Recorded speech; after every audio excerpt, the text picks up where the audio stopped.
Welcome into PBTV's Technology World.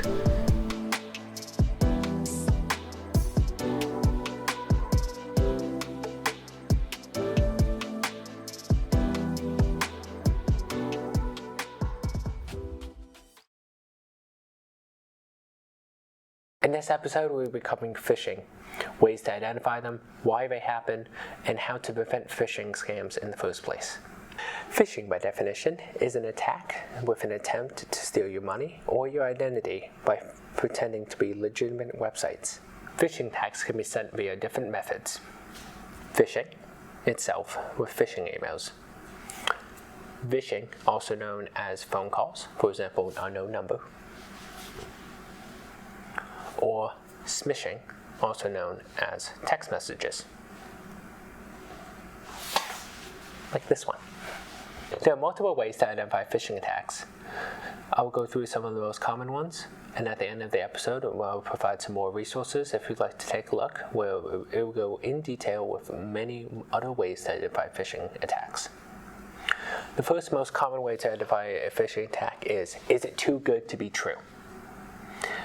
Some of the examples that's popping up right now are showing content where it's saying, hey, you have received an email of millions of dollars into a trust fund account and you're the beneficiary.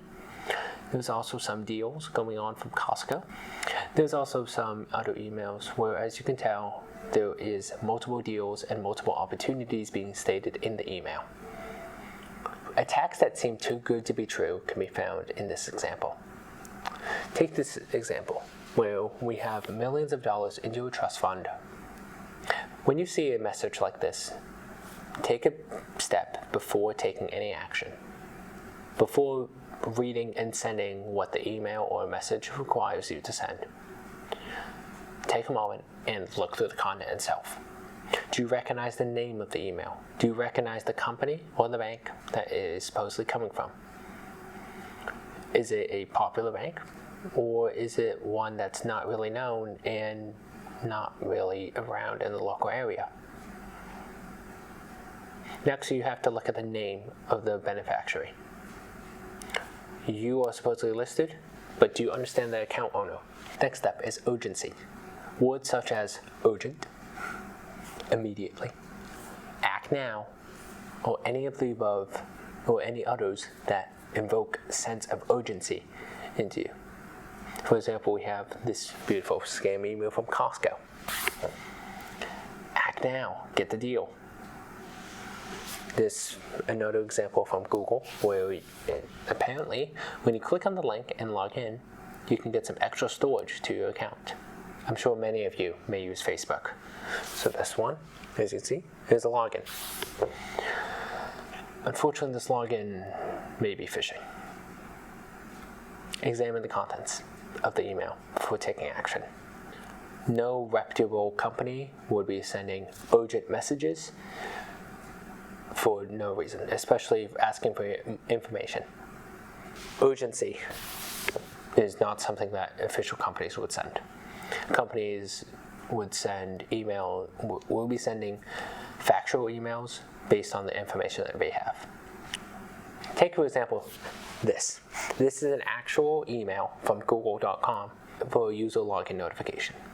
As you can see, it is stating facts and is stating what you should do if you recognize that this is not a login that you authorized. Compare this email to the one that was shown earlier, where it's also a login email from Google, and it pretty much just wants you to act immediately and take action to protect your account. Even though once you send in the information, that will be sent to an attacker and not Google, and now your information, including login and password, is sent off to someone else that is not Google. Another way to identify a phishing email or a phishing attack itself is to look at the domain names. In an email, you would like to look for 2 or 3 domains depending on what is said in the contents and also what is said in the header of the email. Take a look at this. This header says no reply at Microsoft.com. On the other hand, no reply at RN Osoft. Microsoft.com is not a legitimate email from Microsoft. So when you get a suspicious email that really pushes for urgency, check the email domain. On a computer or laptop, when you move the mouse over a link, on the bottom right or left corner, you should see a link that pops up. That is the link that when you click on it, it will send you to. If that is not matching the company website, or it is not matching the link that is in the content that it will say it will redirect you to, then that is another warning that this email that you have received is a phishing email. Likewise, hover over the link.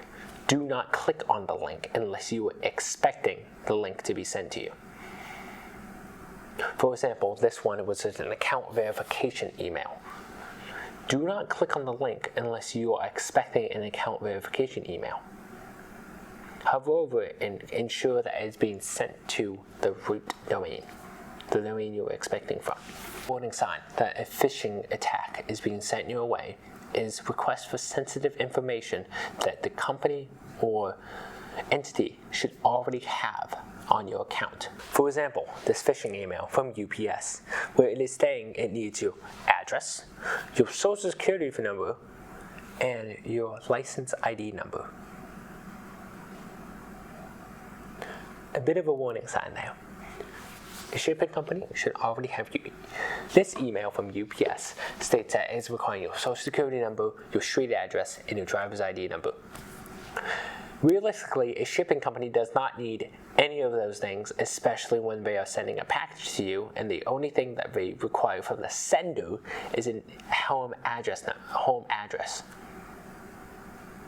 They do not need that information from the person that is receiving the package.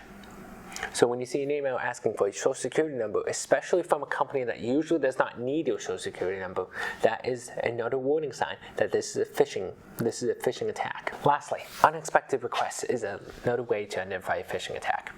If you receive a two-factor authentication code when you are not expecting one, do not click on any links, do not click on anything, log into the website directly, and change your password. It's most likely someone already has your email and password for that two-factor code to be sent out. Email or a phishing text or a phishing call has been sent to you. What you should do right away is once you identify it, stop contact with the sender immediately. So you can block the number, you can block the email, but stop contacting them. Next up is to report the phishing email. All major email providers allow a phishing option, so when you identify a phishing email, make sure to click Report Phishing. On SMS text messages, you can also report a phishing or spam text message.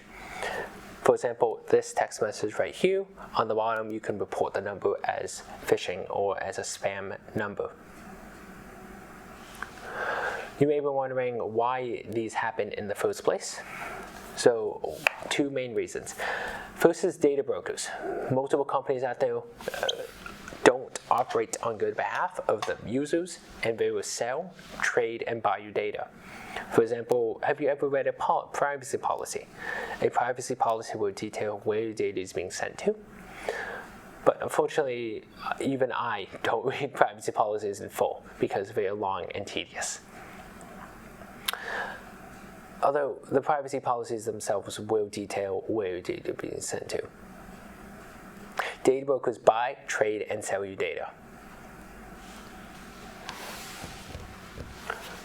For example, you may be aware of the three major credit bureaus: Equifax, TransUnion, and Experian.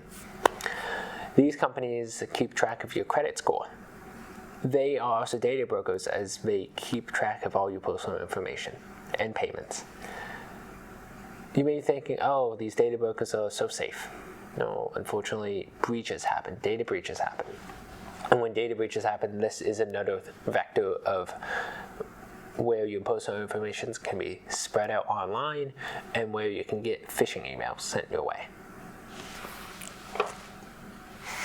Although many companies try to keep their data safe, not all companies follow the best safety and security practices. You may use Facebook, or owned by Meta. Did you know that Facebook was breached back in 2019? Around 5.10 million accounts were breached. Although companies try their best to maintain safety and security on their platform, not all companies do the best job at it. When this happens, this increases your threat level when you sign up for an account and increases the risk of your data being stolen. For example, you may use Facebook, owned by Meta. Do you know that Facebook back in 2019 had their data stolen? Yes, Facebook, the beautiful social media app that we all use today. Facebook was breached back in 2019 and around 5.10 million accounts. Facebook was breached back in 2019 and around 510 million accounts. All their information was leaked. Data includes your email, your name, your password, your date of birth, and any other personal identifying information that would link that data back to you. As you can tell, you may be thinking this data has nothing to do with me, and this data is very little. If you are a person that used the same name, same date of birth across a bunch of services, then what attackers would do is that they would take that stolen data and they will spread it out across a bunch of different services. Linking back to data brokers, they can use that information and identify you personally, even when privacy policies say that their data is anonymized. It can still be traced back to you with publicly available data. Speaking of publicly available data, you may be aware of phone books. Remember the yellow books from back in the 1900s? These textbooks, these yellow books, are now online, also known to data brokers as personal lookups, personal public lookups, where you can type in a phone number, a name, a location, a city, and they will spew out data back to you about what they know about a person. That data then can be used against you if you do not delete it. For example, if you created an account on Facebook named J Doe before 2019, with your location and date of birth on that platform, and then that gets stolen, they can use a public database to look up where you are. Unfortunately, this is the world that we live in, and there are ways to prevent this. I understand that this is a lot of information, and there was ways to prevent you getting phishing emails, phishing scams, and ways to prevent your data from being stolen. How to prevent your data from getting stolen? First things first, when you see a public available profile, like any of these companies, again, have your data publicly. When you put in a name lookup, people can find your information. So it may be tedious, but it is good practice to go individually on these websites and look up your name. Take a moment out of your day and request deletion. This way, in case there's a future data breach and there's a future or any other future events where an attacker may want to find your information, by deleting the publicly available information, it is one step in a barrier of barriers that will prevent them from finding out your contact information or your location information or any other information that can be used against you. What are ways to prevent a phishing attack in the first place? First things first is the ad blocker. Another step to prevent you from getting phishing attacks in the first place is using an ad blocker. Let's just say I'm trying to download an application or contact a support number. If I'm to look up on Google without an ad blocker, I need tech support. For example, you may be looking up tech support numbers. As you can tell, those sponsored results. These are advertisements. Any of these can lead you to a fake technology site, a fake site that has a number, and once you call it, they will extract money out of you. Not only is an ad blocker helpful, but multiple companies share data across platforms, like for example, Google, Microsoft, Apple. They share your data across platforms to advertisements. This way, having an ad blocker, you will not get any of the ads that are targeted towards you, and it prevents some of your data from being sent across multiple services. So the password manager is another way to prevent yourself from getting phishing attacks in the first place. Please do not use the same password across multiple services. By using the same password across multiple services, an attacker, once one service is breached, for example, if you use the same password across Facebook, TikTok, Snapchat, any major companies, if you use the same password in Facebook and then go to a local bank around here and use the same password of their online service, you are opening up your risk level to a higher level, as if one of those services like Facebook got breached, which they did, but once that is leaked, an attacker can use that password and use a computer to scan a bunch of other websites and find out possible links against you. A password manager allows the easy creation of multiple passwords, complex passwords, and also allows for you to quickly rotate out passwords if you find out that a company has been breached. Multi-factor authentication. Although it is annoying to get those two-factor authentication codes every single time you log into your bank account, it is another method of preventing data breaches, and it is another method of preventing phishing scams. As if you fall for a phishing email or a phishing message and you have multi-factor authentication turned on, it is one more step from an attacker from gaining access to your account. Methods of two-factor and multi-factor authentication include your Face ID, your Touch ID. You also have your message that comes through, the one-time password. Those are the most common. If you have a bit more technology skill, you can also use a security key. Another topic for another episode. Yes, an email list is used to hide your primary email. For example, if you use the same email across multiple accounts and one of those accounts get breached and that email is out in the wild, online, then your primary email is out everywhere for attackers to use and gain access to accounts with. Email aliases are services that send emails on your behalf with different domains, and they forward all incoming emails to your inbox. This way, if an account gets breached, you can quickly rotate that out or turn it off, and then you will not get any more emails, and also that email that you used for that company is trashed. Any emails going to that email will get rejected. This way, that prevents any additional phishing emails or any additional contacts that is malicious will not be able to get through to that email. Lastly, do not open links that are sent to you unless you hover over them and check out what the link is. As I said before, make sure you identify what the contents of the email is saying, what the header of the email is saying, and also identify what is being said, mainly because once you click on that link, you have to be sure of where that is going to and what that link is going to do on your device. And thank you for tuning in to another episode of PVTV Technology World. I hope you enjoyed the content, educational content today with identifying phishing attacks, ways to prevent them, and also why they happen in the first place. Thank you for tuning in, and have a wonderful day.